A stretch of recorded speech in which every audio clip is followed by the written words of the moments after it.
let me just point out that one of the great contemporary Moroccan authors, not Jewish, Moroccan author, writes lovely stories about life in the small, traditional Moroccan villages before modernity, before modern times reached Morocco.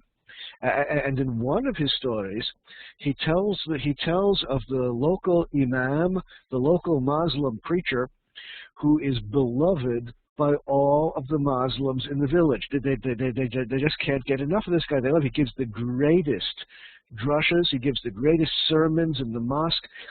He gives the greatest lessons to the children, teaching them Quran. He visits the sick. He does great deeds. He's really a great saint, and all the Muslims in the community love their preacher. Indeed, they love him so much they cannot wait for him to die so that they will be able to pray at his gravesite. Well, you see, the idea of praying at the gravesite of a deceased righteous person is not unique to the Jews of Morocco. It's something which is to be found even among the non-Jewish community. So let us look at the sources. If I can get the right page onto the screen, first try. Let's see. There, we got it. The subject is Kivrei Avot, going to the grave sites of our ancestors, relatives, and Kivrei Tzadikim, the grave sites of the great righteous Jews. The text we're going to look at is from the Bach. His name was Rav Yoel Sirkis, 17th century Lithuania. Great commentary on the Tur. Bach stands for Bayat Hadash. An earlier commentary had been written by Rav Yosef Karo, the author of the Shulchan Aruch, commentary written on the Tur. He called his commentary Beit Yosef. So Rav Yoel Sirkis calls his the Bayat Hadash. Bottom line, extraordinarily influential Ashkenaz authority. He's writing about Hanodrim Leilech Lebeit HaKvarot. People often make vows that they're going to go to the cemetery. They make a vow that they'll visit the gravesite of one of their ancestors. They make a vow that they're going to go to the gravesite of a great rabbi.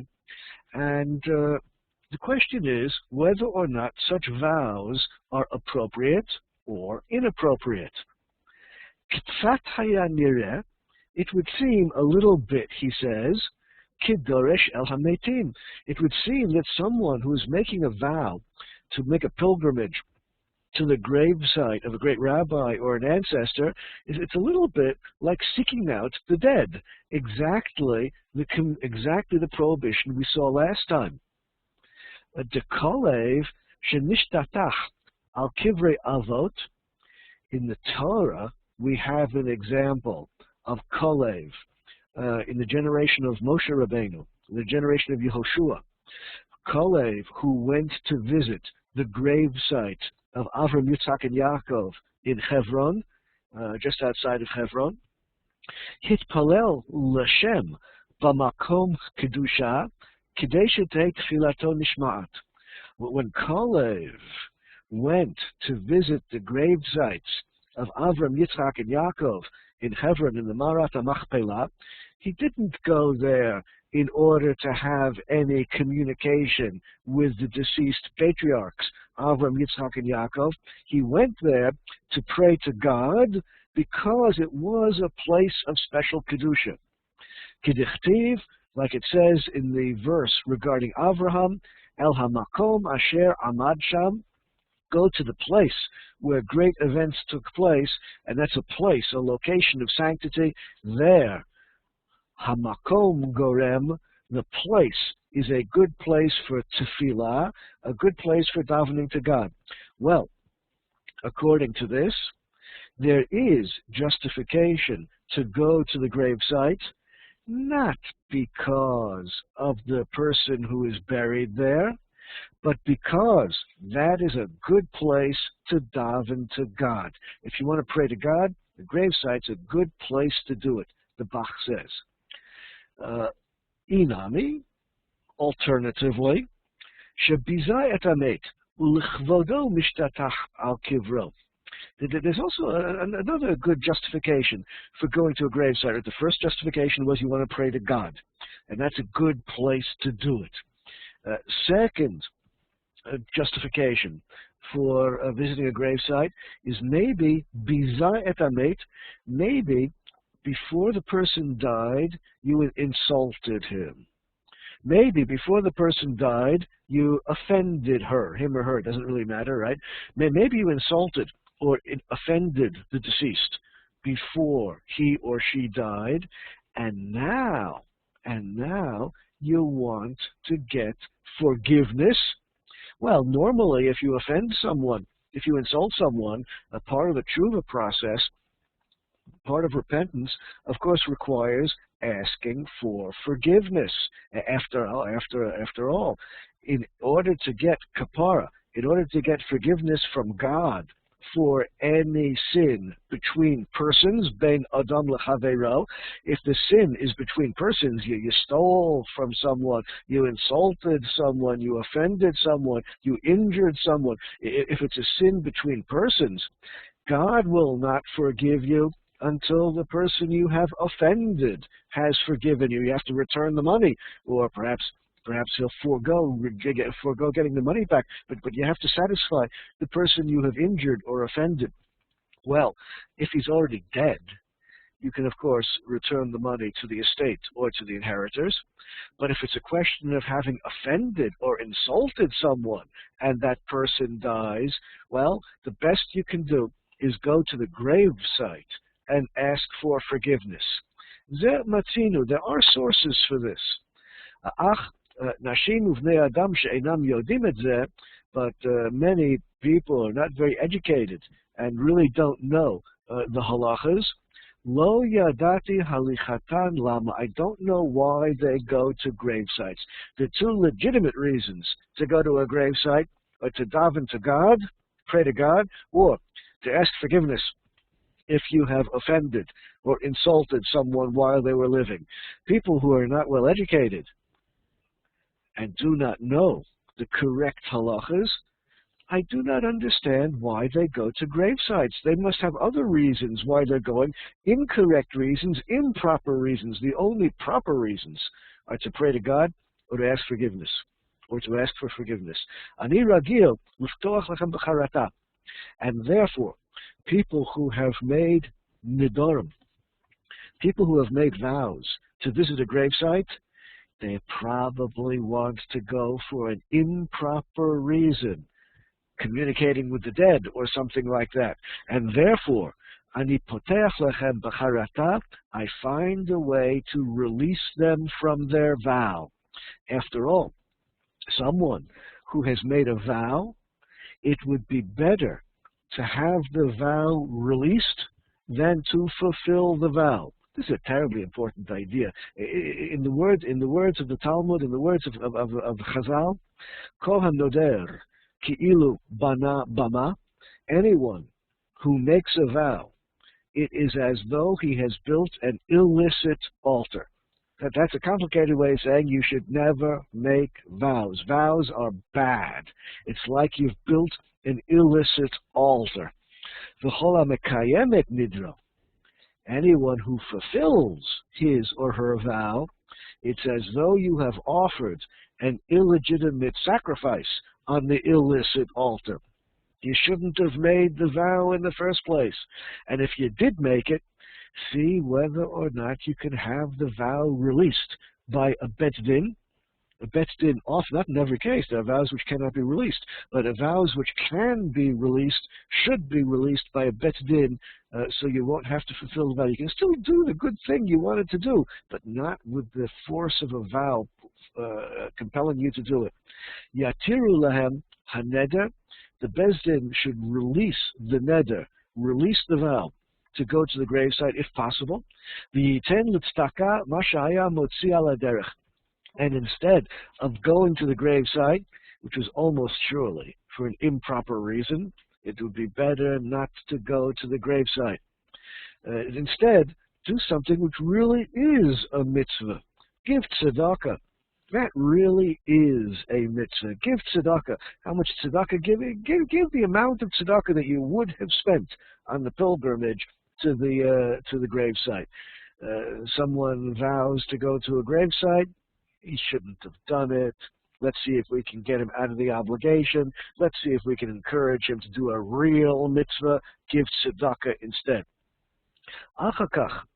ייתן מה שנשאר כפי שהיה צורכו וחילוכו, זה ייתן לצדקה, ינצל מצעקה. If you give charity or do a real mitzvah, that will benefit your soul.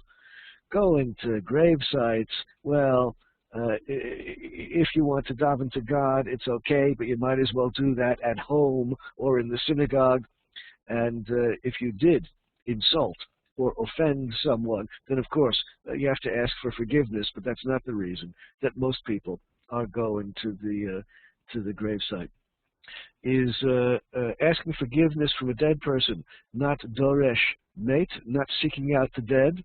Well, yes and no. Yes and no.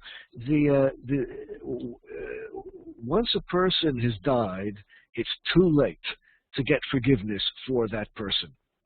Nonetheless, the offender wants to get kapara, wants God to forgive him. And therefore, in order for HaKadosh Baruch Hu to forgive the sin, some effort is going to have to be made. And the effort which has to be made is at least betake yourself to the gravesite. That at least expresses your regret for having insulted or offended the person. And once you have expressed your regret for having insulted or offended, then HaKadosh Baruch Hu, then God can forgive you. So you're not actually asking for forgiveness. It's too late to do that. But you are expressing your own charata, your own sorrow, your own regret for having insulted or offended the deceased. Okay, bottom line, according to the Bach, there are only two reasons which justify visiting grave sites. Usually, these don't apply, and therefore, usually, it's not worth going. Correct. As far as yard sites are concerned, the only reason to go on a yard site, according to the Bach, is like any other time of the year, either as an opportunity to pray to God, but you can do that at home or in the synagogue, or if you've offended the person, even going on a yard site, according to the Bach, is not of any particular value. And someone who has made a vow to visit the grave site the grave on a yard site, it would be better to get that vow released and do a real mitzvah, give tzedakah or something like that instead. Now, according to this, there's no reason to visit the gravesite of one's parents unless you have one of these two legitimate reasons. According to this, there's no particular value to go to visit the gravesite of a parent on yard site on the date of the death, unless you happen to be fulfilling one of these two reasons. The Bach is therefore not very sympathetic. Up to this point, the Bach is not very sympathetic with visiting gravesites. We're going to see even stronger voices coming up in a moment. Hine yesh leminhag lishtatech al kivrei tzadikim semech b'sefer HaZohar. Up to this point, we've been speaking about the halachic reasons for visiting grave sites, and they are two in number. But in addition to the halachic reasons for visiting a grave site, there are also mystical aspects involved here. Kibud Av'em is a separate topic. We have to discuss that on a separate occasion when we can concentrate on what is and what is not honoring of a person or a deceased person. Making sure that the gravesite is properly maintained can be an element of kavod, honoring the deceased, but honoring the deceased, that's a whole separate topic, which we're not going to get into for today. The bottom line, the Bach is now turning to the mystical reasons for visiting the gravesite based on the Zohar. And before we look at the reason, let me point out that we are here in the 17th century, early 17th century, and this is the point in Jewish history when Kabbalistic reasons drawn from the Zohar were first drawn into the halachic discussion. Prior to the period of the Bach that we are looking at, prior to the 17th century or late 16th century, the discussion of Kabbalistic sources was always separate from discussion of halachic sources. It never occurred to the great rabbis in the earlier generations that the Zohar and Kabbalistic sources were instructing us how to act, how to behave. Prior to this period in time, the Zohar and mystical sources were always thought of as instructing us how to think, how to understand the universe, how to view the world in which we live, but how to act, how to behave in the world, that came from halachic sources, Gemara, Rambam, Shulchan Aruch, and so forth. Now, for the first time in Jewish history, Zoharic, Kabbalistic sources are being drawn into the halachic discussion in order to reach conclusions about how to act, how to behave, not only how to view the world, how to understand the universe. Well, in the Zohar, in the Kabbalistic sources, we learn, Kevan tzaddik b'mitato nikra chai, since the tzaddik, when he dies, still has an element of life, a tzaddik continues to live even after his death. Well, since according to the Zohar, there is an idea of the tzaddik, the righteous Jew, continuing life even after death, therefore it makes sense to visit the location where the tzaddik, where the righteous person is located at the moment. And that's where the neshama, that's where the soul of the righteous person is to be found. And therefore, it makes sense to visit according to the Zohar.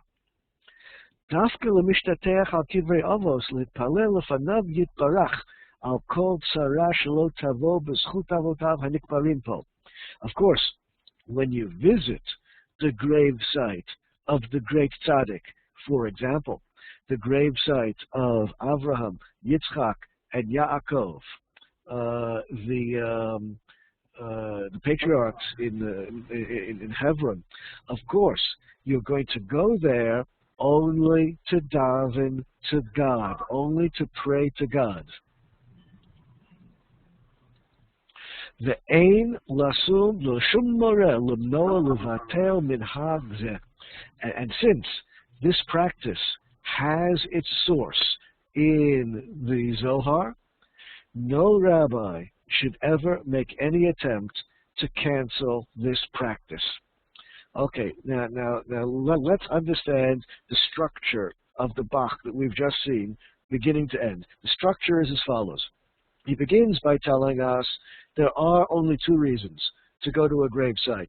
Of the two reasons, only one is very common, that is, to pray to God. The other reason exists and is correct, but doesn't come up so often, to ask for forgiveness after having insulted or offended the deceased. Next, there is a Zoharic source, which says that a Kabbalistic source, which says that there is value to go to the gravesite, and therefore rabbis should never interfere with Jews who wish to act in accord with the Zohar, in accord with the Kabbalistic sources. A Jew who wishes to do that is entitled to do so, and therefore we should make no effort to block him. But when he goes to the grave site, and he's going because of the Kabbalistic sources, still the only correct thing to do there is to pray to God. The Kabbalistic sources justify going to the grave site. But once you're there, you're only allowed to pray to God, or in the unusual case, ask forgiveness if you insulted or offended the person.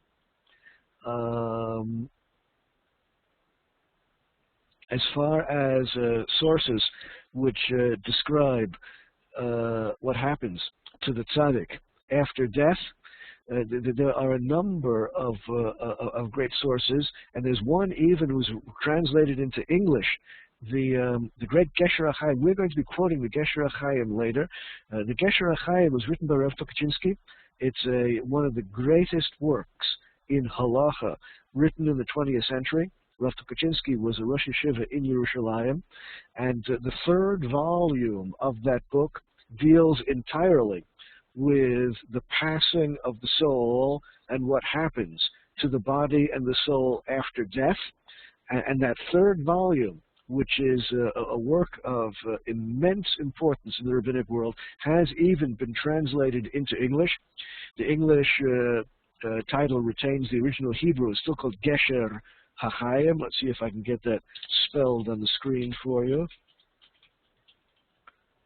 There you have it. Gesher HaChaim is the original Hebrew name of the book, and that title is retained in the English translation. The translation was done by his son, who was a subsequent Rosh Yeshiva here in Yerushalayim. In any event, that's probably the most important source, rabbinic source available in English. Bottom line, according to the Bach, aside from mystical sources, it would be probably better to stay at home. Mystical sources justify going to the gravesite, and we should not interfere with any Jew who wishes to act in accord with the mystical sources. But when you go to the gravesite, the only legitimate activity is to pray to God, or if you are offended or insulted the person, you'll ask for forgiveness. Now, the next source is the Sefer Tzioni. As much as I admire Zionist thinking, this has nothing to do with Zionism. That just happened to be his name, Rav Menachem Tzioni. He lived in Germany in the 15th century, long before anyone ever thought of modern Zionism. He was a mystical writer, one of the great rabbis of Germany in the 15th century. And he says as follows: Ta'am Masha Amar V'yavo ad Chevron. Why did Kolev, in the generation of Yehoshua, go to Hebron to visit the grave sites of Avram, Yitzchak, and Yaakov? Why did he go? Well, the reason, Amul Chazal, the great rabbis of the Gemara say, Halach Kolev v'nishtatach al kivrei avos. Kolev went to visit the grave sites of the patriarchs, Avram, Yitzchak, Yaakov, the Amar, and he said, Avotai. Kolev, in the generation of Yehoshua, addressed Avram, Yitzchak, and Yaakov, who were buried in Hebron. Avotai, my forefathers, he said to them, Bakshu alai rachamim. Seek mercy for me, speaking to Avram, Yitzchak, and Yaakov, and he said to them, seek mercy, lifnei HaKadosh Baruch Hu, seek mercy for me from God, she'enatzel ma'atzos hameraglim, that I should be saved from the plan, the wicked plan of the other spies. Right, Kolev was one of the spies sent by Moshe Rabbeinu to spy out the land in Eretz Yisrael. And Kolev prayed in Hebron that he would not fall prey to the wicked plan of the other spies, that he would remain strong in his belief in the importance and the greatness of Eretz Yisrael. But what words did he use? How did he pray? He addressed Avram, Yitzchak, and Yaakov themselves. Ma'amar zeh yachsom pi hamadabrim shelo lomar machnisei rachamim. This idea of the great rabbis of the Gemara will shut the mouths of those people who object asking the deceased to intercede with God and seek mercy from God for us. And he refers specifically to this prayer which is a highly controversial prayer, he refers specifically to this prayer of Machnise Rachamim. The prayer which he's referring to was very controversial in the 15th century and remains somewhat controversial today. It's a prayer which occurs at the end of Slichot. You know, before Rosh Hashanah, up until Yom Kippur, every day they say Slichot. Sfaradim begin with a few weeks earlier, Rosh Chodesh Elul. We begin the week before, Ashkenazim begin the week before Rosh Hashanah. In any event, in all the standard Slichos books, this prayer of Machnise Rachamim occurs towards the end of the Slichot every day that Slichot are recited. And the prayer is a turning to the Malachim, turning to the angels, beseeching them to ask God, to intercede with God for mercy and forgiveness for us. Wow! Here we see what looks like, what smacks of prayer to beings other than God, and that naturally is very controversial. Followers of the Rambam, to this very day, omit this prayer from Slichos. They just skip it. They say, how dare we turn to entities, to beings other than God, to angels, and pray to them to go to God and intercede for us. We are permitted to pray only to God. Well, here Menachem Tzioni, in the text before us, is a strong supporter of the text of the Slichos as it stands, and the proof is that Kalev went to the gravesite of Avram, Yitzhak, and Yaakov, turned to Avram, Yitzhak, Yaakov themselves, and beseeched them to intercede with God to bring us mercy. Well, this should shut the mouth of anyone who objects to these kinds of prayers. Gam Amru Chachamim b'Masechet Ta'anit. There's another reason to justify turning to beings other than God and addressing them in prayer. Lama yotzim b'veit hakvarot kidei she'hametim yivakshu rachamim aleinu. The Gemara says, why do we visit cemeteries? Why do we visit cemeteries? So that the deceased will seek out mercy for us from God. Well, one proof would be enough, but Menachem Tzioni brings us two proofs, and here we see the great divide between the mystics, represented by the Sefer Tzioni in this case, who approve wholeheartedly of addressing the souls of the deceased to intercede for us, addressing the Avos, Avram, Yitzhak, and Yaakov, and going to the grave sites of the great tzaddikim to intercede for us with God on our behalf. That's well-founded in these mystical sources, as opposed to the halachic sources based on the Rambam that we saw previously, according to which the only acceptable prayer is to pray to God.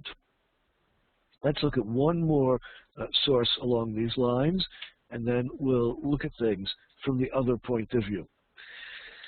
The idea of the Bach, who greatly limits the justification for going to grave sites.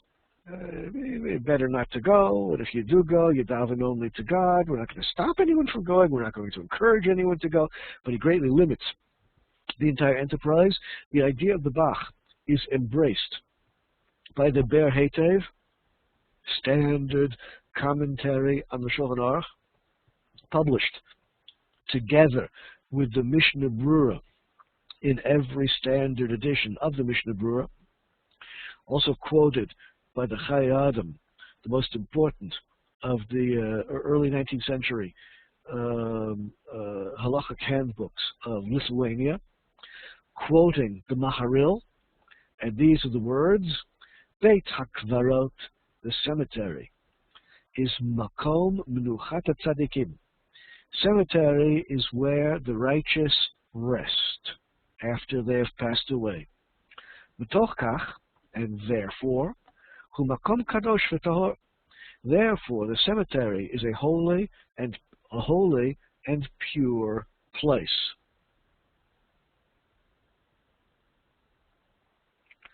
Hatfilah nitkabla yoter. Prayer is received better in the cemetery. Hamitpal, because it's a place of great holiness and a place of great purity. Hamitpalel al kivrei tzadikim, anyone who davens, anyone who prays at the gravesite of the tzadikim, al yasim magamato neged hametim, should never address the deceased.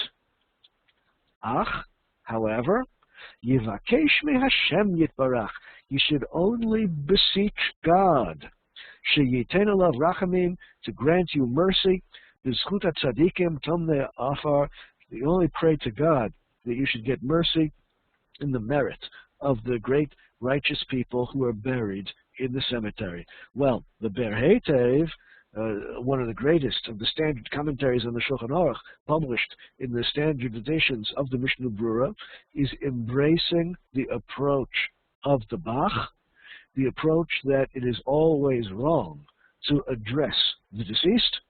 It is only correct to pray to God, and the reason to go to the cemetery to do it is the mystical reason that because the great righteous people are buried there, it's a place of kedusha, a place of sanctity, a place of tahara, a place of purity, and the prayer, therefore, will be better received.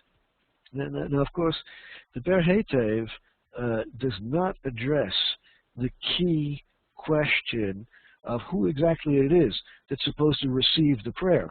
He says the prayer will be better received if offered in the cemetery, but he begs the question, he does not exactly answer the question, who it is that's supposed to receive the prayer. And there are two possible answers to this question.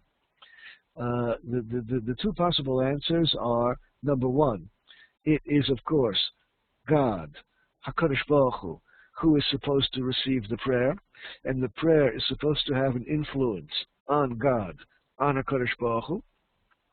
The second possible answer is that the prayer is to be received by the person who says the prayer, and the prayer is supposed to impact on the person who says it. Prayer is intended to improve the person who prays. And if you go to a location of great sanctity, like the grave sites of great righteous people, the impact of the memory of those great tzaddikim will make your prayer a better prayer. Your prayer will improve yourself. You will be a better person because your prayer will impact on yourself in a better way. After all, the rabbis of the Gemara say, what is prayer? Avodah shebalev.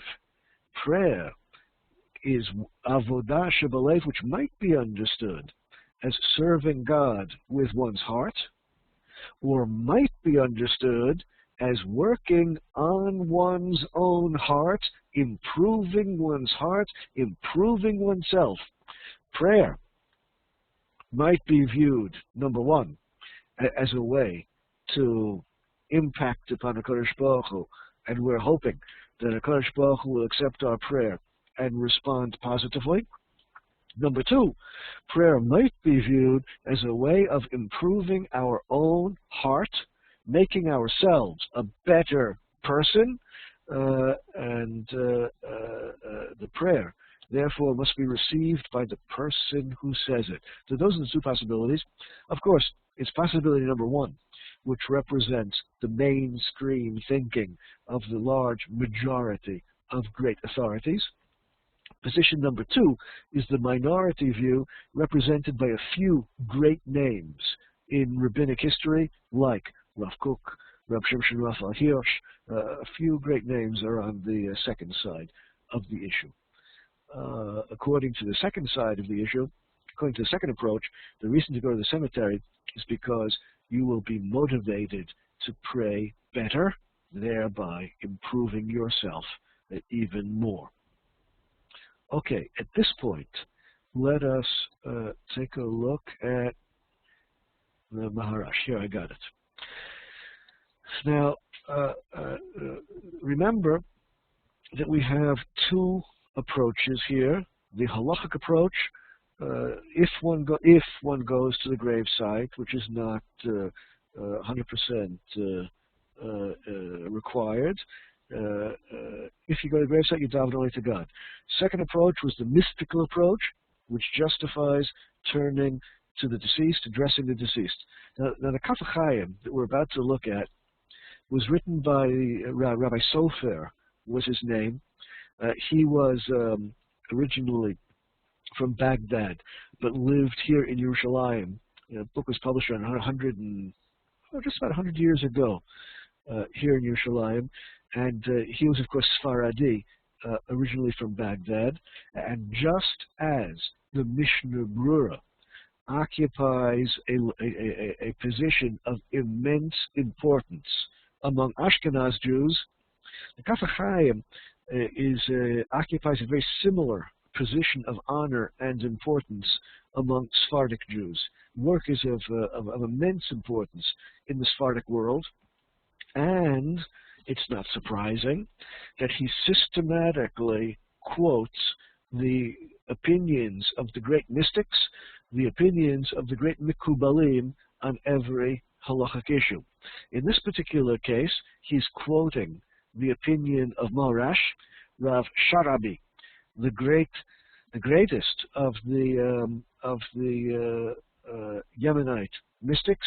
He came to Yerushalayim, came from Yemen, from Teman to Yerushalayim, and he was surely the most influential of the Kabbalists in Yerushalayim at that time. So we're now looking at the things from the Kabbalistic point of view. Kishahaya mahalech lekever, whenever he went to a grave site, the great mystic himself, Rabbi Sharabi, whenever he went to a grave, Haya Omer, these are the words that he would say when he was at the grave site. Yehi Ratzon, may it be God's will. Shetehei menuchato shel ploni hakavur po, may it be God's will that the deceased who is resting here, the chavod, rest in honor, zchuto ya'amod li, and may his merit stand by me. That was all that Rav Sharabi would say. Those were his words, beginning to end. Whenever he visited a gravesite, may it be God's will that so-and-so who is resting here rest in honor, and may so-and-so who is resting here, may so-and-so's merit stand by me. Rav Sharabi, the greatest of the mystics of Yerushalayim, did not address the deceased, but followed in practice the approach of the halachists, followed the approach of the Bach and all the poskim who follow the halachic sources. He prayed to God, only to God, and did not turn to address the deceased at all. And therefore, even those who are following in the mystical path, there's good reason to avoid visiting the deceased and addressing the deceased themselves. Now, surely the anti-Kabbalists, is there such a thing as anti-Kabbalist position among the rabbis? The horrible truth is, yes, there are rabbis who are anti-Kabbalistic. Not many. The overwhelming majority of rabbis have always been firmly in favor of Zohar and all the other Kabbalistic sources, but there have been great rabbis from time to time who've been opposed to the Zohar, opposed to all Kabbalistic material whatsoever. The most famous, of course, is the Rambam. And the Rambam had great influence in Yemen, in Teman, and one of the families of Yemenite rabbis, namely the Kafeh family. The last of the great Rav Kafechs just passed away around 3 years ago here in Yerushalayim. But that rabbinic family, generation after generation, great rabbis in Yemen, they were fanatically opposed to the Zohar, the influence of the Zohar, and anything of a Kabbalistic nature in Judaism. They were rationalists and therefore rejected anything of a Kabbalistic nature. If you're interested in pursuing this approach and understanding this approach, the last Rav Kafech, whom we are about to quote, his grandfather wrote a famous book called Milchemet Hashem, which is more or less the Bible of the anti-Kabbalistic sources in the rabbinic world. And if you're interested, that Sefer, Milchemet Hashem, is now available online. The entire Sefer can be downloaded from the internet. Let's see what Rav Kafech, the great anti-Kabbalist, says. Oh, I should introduce him a little bit. As far as I know, the book's not been translated, but I'm not very familiar with translated material. The title of the Sefer is Milchemet Hashem. And if you Google it, you'll find very quickly how to download the whole thing from the internet. If you have difficulty, feel free to send me an email. I'll send you the link. The Rav Kafech, whom we are about to quote, the last in this line of great anti-Kabbalistic rabbis, he lived in Yerushalayim, came originally from Yemen, but came as a boy to Yerushalayim. In Yerushalayim, he became one of the great Dayanim, and he was a Dayan on the Bet Din of the Rabbanut HaRashit L'Yisrael. He was a Dayan together with Rav Ovadia Yosef, together with Rav Mordechai Eliyahu, together with the other great Rabbanim of the 20th century on the Bet Din of the Rabbanut HaRashit, the chief rabbin of Israel, and as such was immensely influential. Well, first he quotes the Rambam. Rationalists, of course, depend heavily on the thinking of the Rambam. The Rambam says, Lo yifne adam levaker kvarot. One should not go to visit grave sites. Those are the words of the Rambam. One should not go to visit grave sites. Lefi zeh, it follows, according to Rav Kafech, HaRambam neged hapniya lebeit hakvarot. The Rambam objects to going to cemeteries. Afilu kidei litpalel sham. Even if you want to daven to God, Rambam objects to going to grave sites. If you want to daven to God, you can do that at home. You can do that in a synagogue. There's no particular reason to go to a cemetery according to the non-Kabbalistic sources. And the Rambam and Rav Kafech reject the Kabbalistic sources. Further, he quotes Rav Kasar, one of the great Yemenite rabbis, anti-Kabbalistic rabbis, regarding visiting of cemeteries, and they say, Lo nahagu ba b'teiman. Back in the old country, in Yemen, no one visited cemeteries.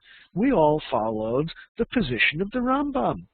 And the Rambam was a rationalist, rejected the authority of the Zohar, and it's only the authority of the Zohar which tells us there's some special reason to go to the cemetery, and therefore, in Yemen, people didn't visit cemeteries. Lo b'sof hashiva, not at the end of 7 days of mourning, 7 days after the burial. Lo b'shloshim, not 30 days after the burial. Lo b'yom hashana, not on the anniversary of the death, the yard site. There simply was no practice to visit the grave sites. That practice is rooted entirely in Kabbalistic sources, and therefore just simply not practiced.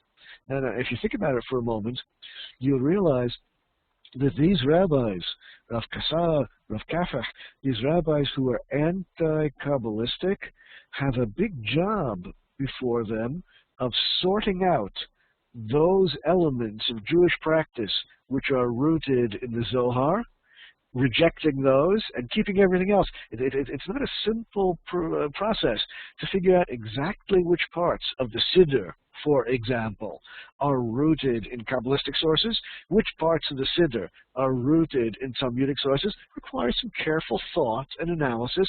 Well, they devoted a lot of time and energy to this thought and analysis and have very clear conclusions about which practices in the Jewish religion are rooted in halachic sources and therefore correct, and which are rooted in Kabbalistic sources and therefore should be expunged from the Jewish religion.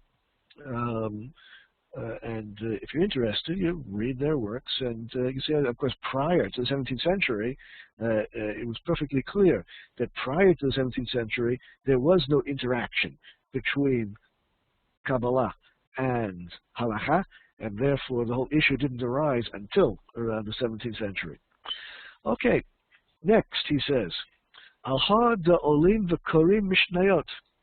Regarding the common practice that we see in Israel and more or less all over the Jewish world of people going to cemeteries and reading, studying Mishnayot and Divrei Torah at the gravesite, Mizmor Kuf Yutet, and people recite Psalm number 119 next to the grave, Lefi Shem HaNiftar. Right, Psalm 119 has 8 verses beginning with Aleph, 8 verses beginning with Bet, 8 verses beginning with Gimel through the whole Aleph Bet. And people go to the gravesite and recite those verses from Psalm 119, which spell out the name of the deceased. Well, they're doing this all the time. We see in Israel, we see throughout the Jewish world, people visiting the gravesites and doing these things. Ana b'bitul yad. He dismissed it with a wave of the hand.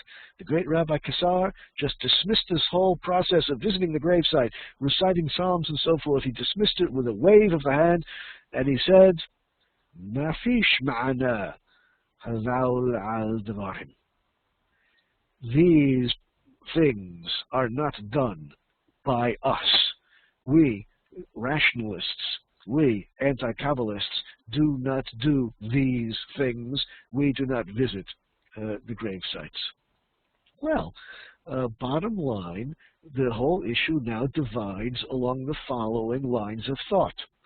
Number one, the pure halacha embraced by the halachists, such as the Bach and those who follow him.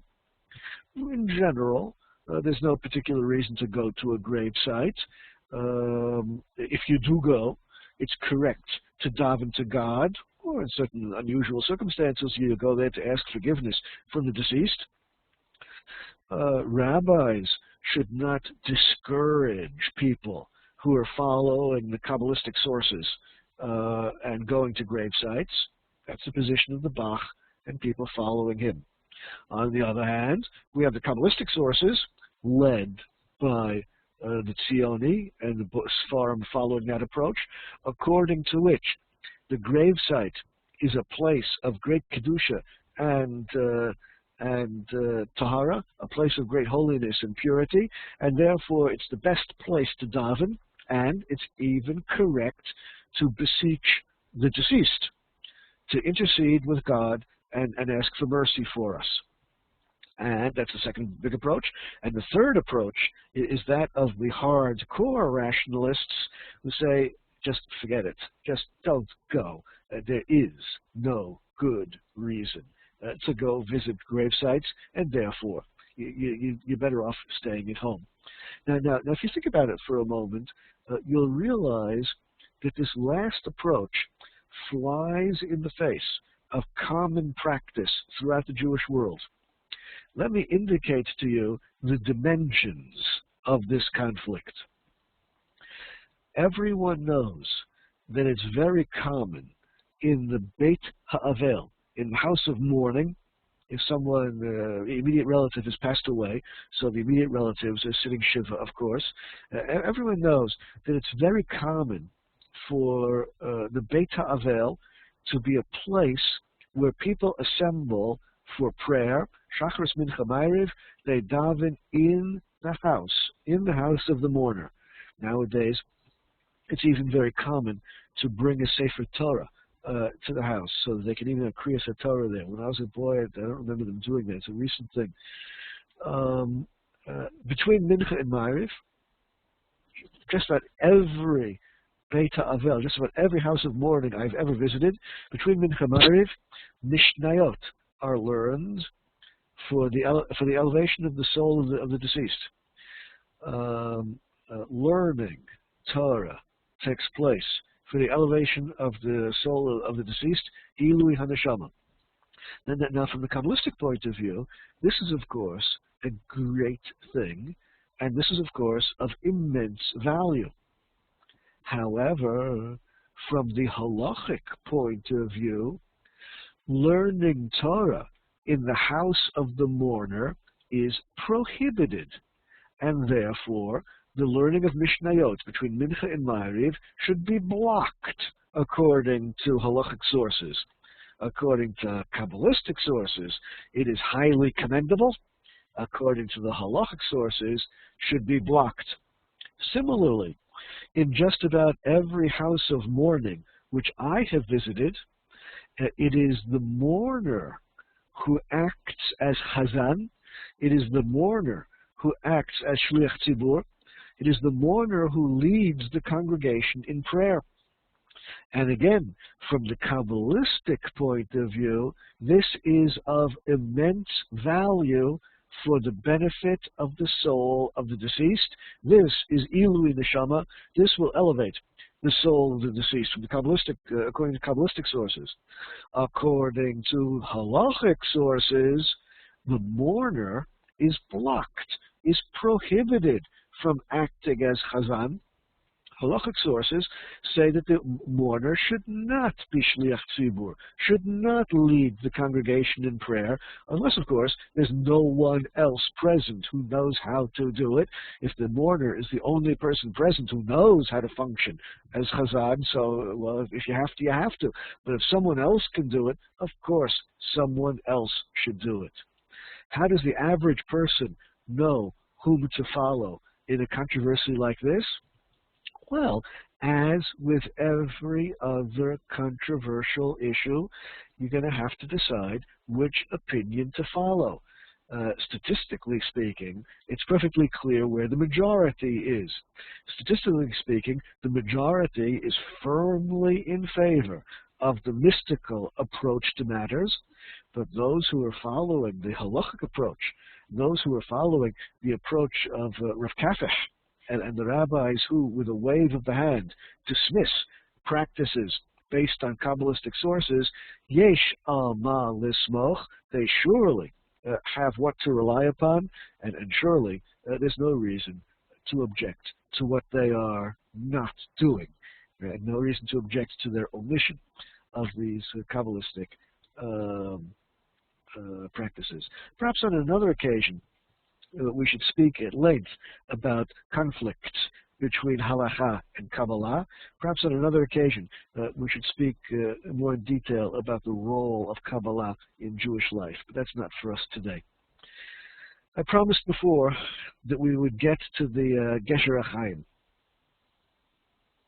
The reason that the halacha blocks a mourner from leading prayers is that the mourners are sad, and therefore mourners should avoid certain specific activities which bring joy to the heart. Among the activities which the mourner is commanded to avoid is learning Torah. Pikudei Hashem, the laws of God, Misamchei Lev, make the heart happy. Studying Torah rejoices the heart, and therefore, someone who is in mourning, the 7 days of mourning after the passing of the relative, the mourners should not be learning Torah, except for those elements of Torah which they need for mourning. Of course, it's correct for mourners to learn the laws of mourning, but other things outside of Avelut, they should not be learning, because that rejoices the heart. Well, if the mourner is the rabbi, and there's no one else in town to instruct the people in halacha what they should do and what they should not do. If the public need him, of course, he can teach them Torah if they need him. But if there's someone else in town who can instruct the people about what they should do and not do from the Torah point of view, and the rabbi is in the sitting shiva, so the rabbi should not engage in the public teaching of Torah, the public instruction of Torah. And similarly, since acting as a chazan, acting as shliach tzibur, leading the prayers, is like giving a public shiur, a public lesson in Torah, the mourner should not do it as long as there's someone else around who's able to. Okay, I promised before that we would get to the Gesher HaChaim. We only have a few moments left. The Gesher HaChaim, I introduced him before, Rav Tokachinsky, the great Rosh Yeshiva of Yerushalayim. Hamit Palel, Al HaKever, B'Shvil HaChaim, anyone who prays at the gravesite, Al Yitpalel Lamet. It's of course prohibited to address the deceased. Al Yivakesh Mehem. It is, of course, prohibited to ask anything of the deceased. Ela yitpalel HaKadosh Baruch Hu. The only correct thing is to daven to God, to pray to God. Al na yasi magamato alehem. One should not turn in any sense to the deceased. Lo yeh meklal doresh el hametim. Anyone who turns to the deceased is guilty of violating the principle of Doresh El Hametim, communicating with the dead. So the Gesher HaChaim, probably the greatest of the halachic works in the 20th century dealing with death and mourning, has firmly embraced the halachic approach of this issue. With this, we reach the end of our hour. In our next shiur, a week from today, we are going to speak about the role and position of music in Jewish life, music in mourning, either mourning for the deceased or those times of the year when we engage in mourning. We'll talk about the rabbinic attitude to music in general and specifically in those situations. Until then, I wish you a good week, Shavua Tov, and Shabbat Shalom later in the week. Until then, Shalom Shalom.